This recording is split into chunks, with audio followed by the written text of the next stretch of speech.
minutes straight. We were supposed to be in camp, we were supposed to be in camp. This shit easy. I'm fighting on minute 17 like it's minute 2. You know what I'm saying? What is that? This shit easy. This shit easy. Woo! This shit easy, This shit easy. You know what I'm saying? Mark Garcia would've knew what was up. That nigga was gonna get his ass whooped. After that, I was gonna go fuck up Cameron Seville. That weak ass nigga too. This shit easy.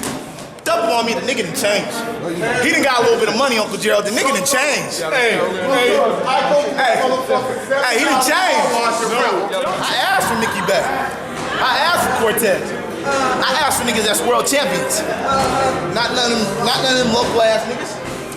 I fight. Upcoming junior middleweight Zach Cooper, man. March 22nd was supposed to be a big night for you. You had a date locked in up north. Give me the details. What's going on with you? What happened was I had a date locked in. I was supposed to fight Mark Garcia. What happened is I signed my contract. I sent my contract in. I got everything done. The only problem is when I'm in camp, I take this boxing seriously because I know that people can get hurt in the sport. So, you know, I figure better them than me, right? So when I go to camp, I stay in Vegas for a month. You know, as you know me, I commute a lot from Seattle to Vegas, but when I'm in camp, Vegas has my full attention. You know, I eat right, I'm training, I'm running, you know. And so what happened was that I couldn't sell tickets for this fight personally. That's what they really wanted me to do, was to sell tickets personally. And what had happened is that since I was down here, I wasn't able to do that. So they took me off the card, which is an unfortunate situation because if I'm on the card, you know, my name is gonna sell. My name's gonna sell alone, you know.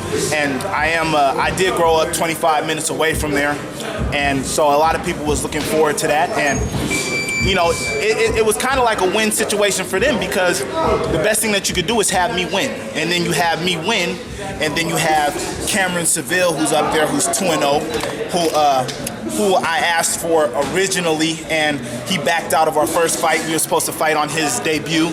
And a lot of people that was in his corner, and like Bumblebee and a lot of them was like, yo, Zach, you're gonna knock this dude out in less than a round or 2 rounds. And all of a sudden, he came up with a shoulder injury.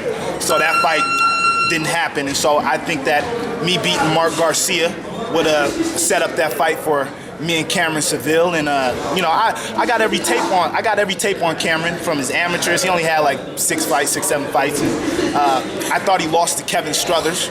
And I got all those tapes, and I got his first 2 fights. So picking him apart, this would have been one little step right here. Mark Garcia would have been one step, and then I went and took him apart. But you know, it's an unfortunate situation because only people that lose is the fans. You know, the fans lose because you know, when I fight in Seattle, it's an event. You know, I bring people in.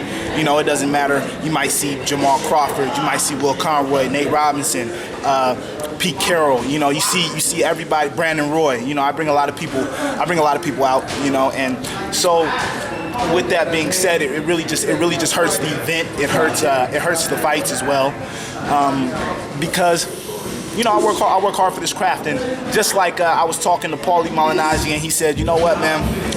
He said, none of the greats ever stood outside the arena and scalped their own tickets for their fights. You know, so, you know, and that's one thing that, you know, I want to do. I take this seriously. This isn't a joke. I don't come in here and you see me on videos and stuff. I play around and stuff like that. But when I'm in camp, I'm fully in the camp. I'm fully in. It has my full attention. And you know, it's just an unfortunate situation. How do you get it to where, you know, you've had a lot of these little situations that fights have fallen through? You haven't had as many fights as you like, I'm sure. How do you gear yourself mentally to just still keep pushing, still know that that time is going to be right? Well, tough times don't last. Tough people do. You know, and if I let a situation get me down, then you know this definitely ain't the sport for me. Because if you're going to go to other people's states and they're going to hate you, they're going to scream, you know, boo you and everything like that, and you know, and fights falling through is just another form of another form of a setback. But when God closes one door, you know, he opens up 3 more, you know, and that's the good thing about it, and that's how I have to look at it. It would have been easy for me to hang my head and be upset and be sad and be like, oh no, you know, the fight fell through. But you see me, I'm in here the very next day training, working hard, you know, because something still may pop up, you know. And I mean, it's an unfortunate situation, but you know, I'm gonna be all right. Definitely.